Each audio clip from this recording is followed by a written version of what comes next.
In this video, we're going to show you how to break down your bike all the way to the frame, including removing the motor. It's step by step, just follow along.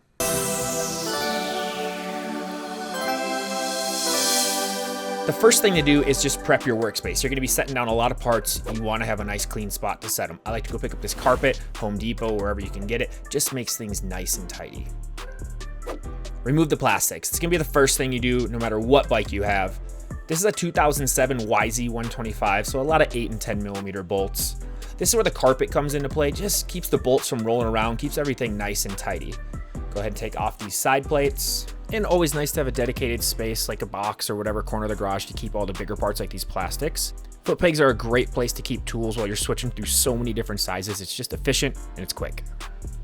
Rear fender, go ahead and pop those bolts off. You might need like an 8 millimeter wrench to get in by the pipe. All bikes are different. These little guys, you're going to want to hold on to those. Just go ahead and pop them out. Whether you're switching to a new plastic set or not, it'd be a hassle if you lose those when you're putting that rear fender back on. Front fender, you're just going to go ahead and get under the clamps and remove that. Pop your front fork guards off. Maybe accessible all with the T-handle. I'd use an 8 millimeter wrench to get in there between the wheels.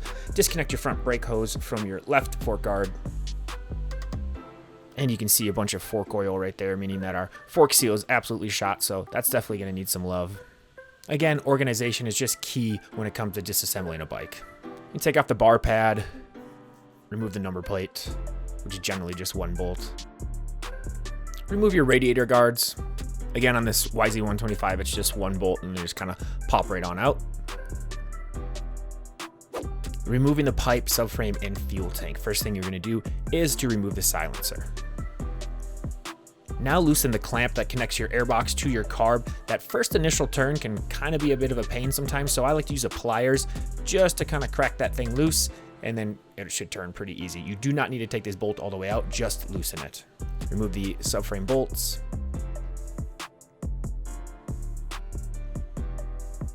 Some bikes have 2 subframe bolts on the top. This one just has 1. And then just go ahead and give it a little wiggle jiggle, and it should pop right on out. This step isn't exactly necessary because I am going to be taking the carburetor completely off the bike here in a minute, but just I get a little obsessive about not having any dirt or debris get in it while I'm disassembling the rest of the bike, so I just like to cover it up with some duct tape and a paper towel. I'm going to remove the fuel tank. I'm going to disconnect the fuel line hose. Screwdriver kind of helps to get it going. And you can see the fitting actually came off from the petcock there. This is over a 10-year-old bike, so stuff like that happens. It's not a big deal. Remove the front fuel tank bolts. And just go ahead and pop the tank off. Should come off very easy. Now we're going to remove the pipe. There's the upper mount bolt. And there is a lower bolt. There are 2 springs on all 2 strokes that connect the pipe to the cylinder. When we got this bike, it just didn't have any.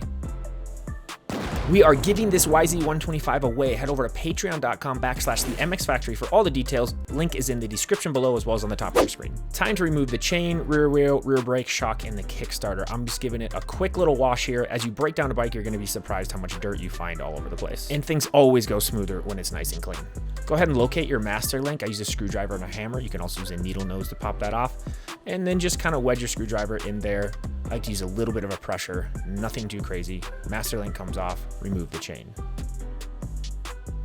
I remove the rear axle nut. I use my leg, my foot, to get a little extra power. These are usually 90 foot-pounds of torque, so they can be a little tighter.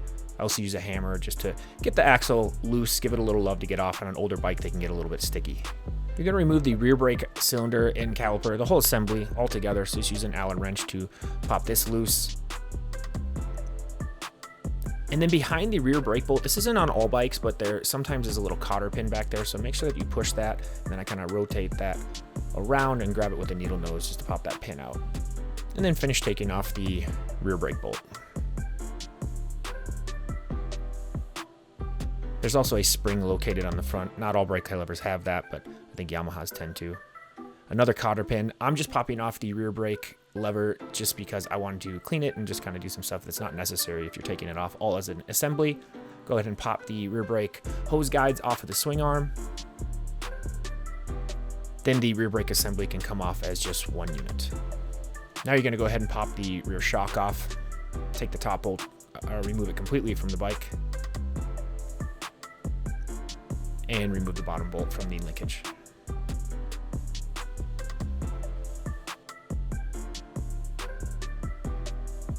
And the rear shock should come out just nice and clean. Remove the kickstarter bolt, and then you might have to do a little bit of wiggle on these spleens, but it'll come off. Time to remove the radiators. Go ahead and pop the radiator cap off and go on down to the drain bolt. This is an 8mm here. Any drain bolt on your bike will have a copper washer on it.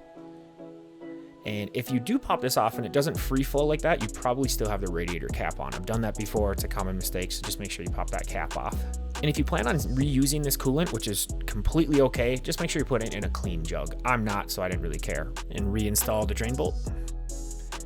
Now it's time to pop the radiator hoses off. Sometimes they can be a little bit sticky and even a little bit of coolant left and over in them, so I kind of use a towel just to kind of prevent any overflow or spillage. Again, you just kind of have to wiggle these around sometimes, but they'll come off. And then I loosen the hoses that connect the two radiators. Go ahead and remove the radiator bolts. This one is the rear one, and there's two front ones. Not all bikes have a rear radiator bolt. And then you can use a screwdriver to just give a little bit of leverage in there and kind of get the radiator hoses going, and then they should pop off pretty easy. Then move it over to the left radiator.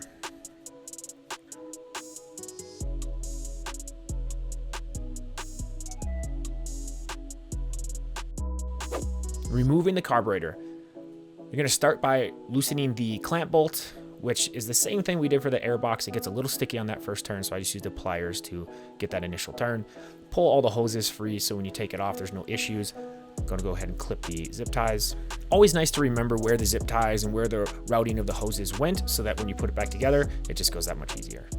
I'm taking the whole throttle assembly off as a unit. You don't necessarily need to do this. You can just disconnect the throttle cables from the carburetor. I just knew that I'm going to clean this and I'm going to do some work on it, so I just wanted to come off all as one unit. And remove any cable guides. And again, taking a picture is really helpful so you can remember exactly where these were factory routed from, so that when you're installing it, you can just put it back together exactly like it was. Remove the electrical and clutch cable. Disconnect the spark plug and pop off the mounts from the CDI and the ignition. Lots of zip ties to pop the CDI box off, so just get rid of those. Disconnecting the connectors, the gray connector, you have a white connector, they make it very easy to go together, so there's not really much that you have to remember there. You're going to understand exactly when you're installing it how to put those back together, and then disconnect the CDI box. Now remove the flywheel cover. This is only to get access to the clutch cable. You do not have to do this on all bikes.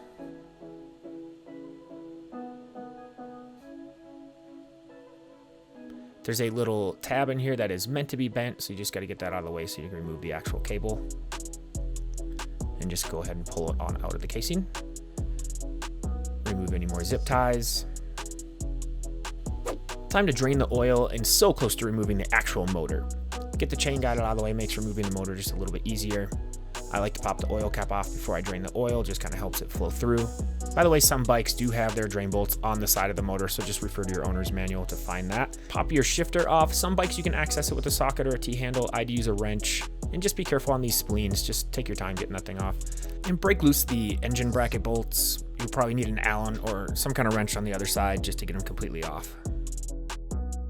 And now time to take the swing arm pivot bolt out.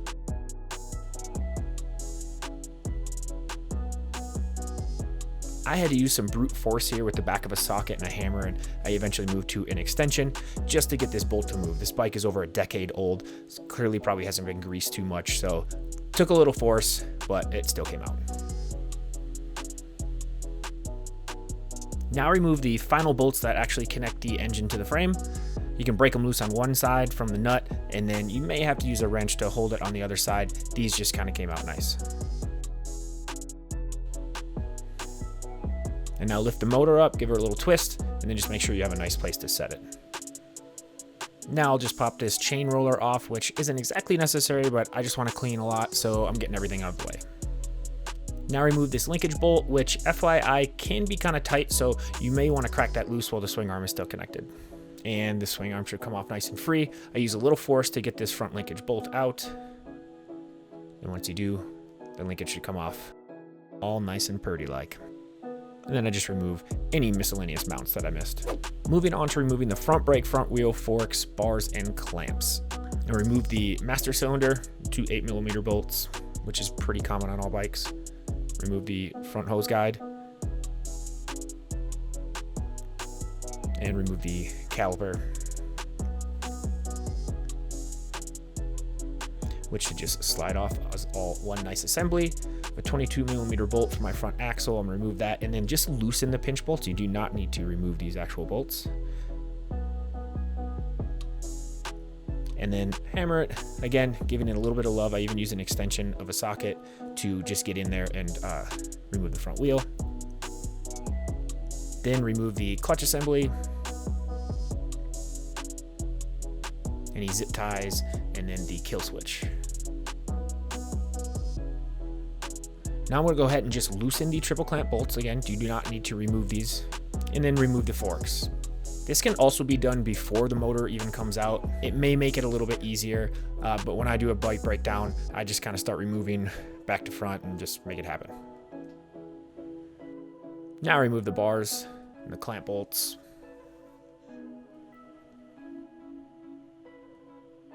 Now loosen the steering stem, which is generally the same size as your rear axle nut. Then remove the washer, the top clamp, and I use a screwdriver and a hammer just to knock this collar loose. There is an actual tool for that, I just didn't have it on me, and this works just fine. And remove the bearing on the top, and then the bearing will already be on the bottom of the clamp. Here's an overview of everything we've taken off. Remember, in disassembly, the cleaner and more organized you are, you're setting yourself up for success for the installation. Time to clean the frame. Go ahead and remove any extra bolts or rubber mounts or anything that would get in the way of you scrubbing down the frame, and back out to the pressure washer, soak it down, and then use a cleaner. And these green Brillo pads come in real handy when you're getting off that extra gunk and dirt. Now, as much elbow grease as you put into this, you can take so much time doing this, but you will be happier in the end, so just do it to your satisfaction. I love to use air to just kind of clean out all the little areas, and then we use a penetrating lube with these green SOS brushes on the drill to really get in all the nooks and crannies of the frame.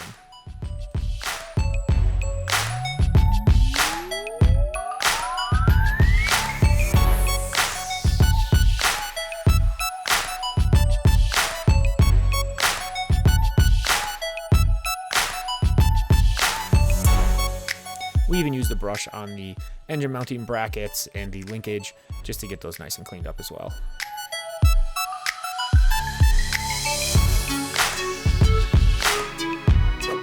And we'll go back out to the pressure washer to clean the AIRBOX subframe in the tank. We'll pop the air filter out, which could have been done earlier. I just took it off as one assembly. And then just like we did with the frame, you're gonna go ahead and use your degreaser, your cleaner, and some green SOS pads and just scrub away. I did end up taking the AIRBOX off of the subframe because it was particularly nasty, and I just wanted to have more access to getting rid of all the gunk and grease all around the AIRBOX.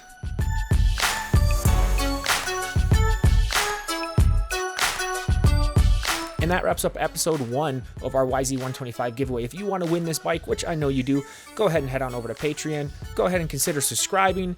Give this video a like if you really enjoyed it, and we have more videos for you on the way.